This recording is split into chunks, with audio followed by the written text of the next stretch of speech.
मुख्यमंत्री नीतीश कुमार लगातार ये कोशिश करते हैं कि इंडिया गठबंधन का जो आकार है, जो दायरा है, वो बढ़ता चला जाए। लेकिन इस दौरान बिहार के एक ऐसे नेता हैं जो न तो एनडीए के साथ है और न ही इंडिया गठबंधन के साथ है। लेकिन मुख्यमंत्री नीतीश कुमार ने उनके सर पे हाथ रख दिया, उसके कंधे पे हाथ रख करके कहा कि इंतजार कीजिए, हम जल्द ही आपको अपनी कैबिनेट मिलेंगे।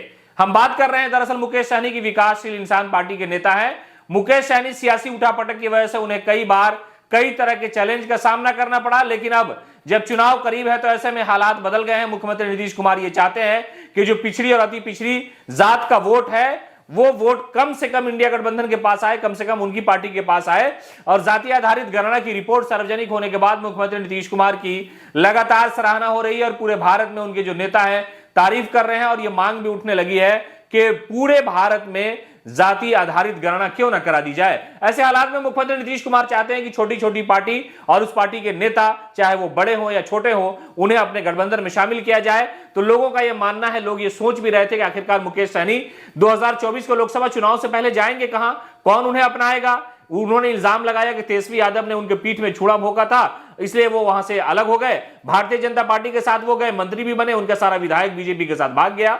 तो कई तरह के सियासी चैलेंज से उबरने की कोशिश लगातार मुकेश सहनी कर रहे हैं और पूरे बिहार, झारखंड और यूपी में घूम घूमकर वो गंगा जल की शपथ दिला रहे हैं लोगों को कि आपको अपने रास्ते से भटकना नहीं है। सहनी का एक बेटा है और उस बेटे ने आपके समाज को सुधारने की जिम्मेदारी ली है। ऐसे हालात में मुख्यमंत्री नीतीश कुमार जो है सॉफ्ट कॉर्नर रखते हैं मुकेश सहनी के लिए।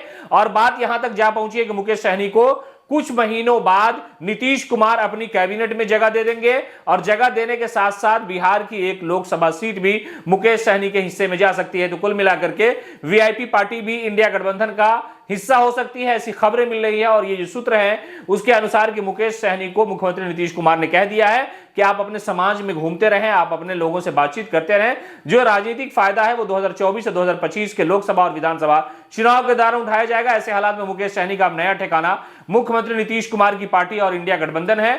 और ऐसा कहा जा रहा है कि मुकेश सहनी को नीतीश कैबिनेट में जगह मिलेगी, वो मंत्री बनेंगे और साथ ही साथ एक लोकसभा की सीट उनके हिस्से में जाएगी और वो लोकसभा का चुनाव भी लड़ा सकेंगे अपनी पार्टी के किसी भी नेता को। वो खुद भी लड़े, ये उनकी पार्टी का फैसला है। लेकिन खबर हम आपको ये बता रहे हैं कि मुकेश सहनी इंडिया गठबंधन में शामिल हो गए, इसलिए कि हाल के दिनों में वो लगातार भारतीय जनता पार्टी और नरेंद्र मोदी को आरक्षण विरोधी, दलित विरोधी बताते रहे हैं। और इसी मामले को लेकर के कई जगह जगह पर वो गए हैं अपने रथ से और लोगों को समझा भी रहे हैं, लोगों से मिलजुल रहे, कह रहे हैं अपने समाज की बेहतरी के लिए, सियासी मजबूती के लिए, राजनीतिक वर्चस्व के लिए आपको अपने नेता को मजबूत बनाना होगा।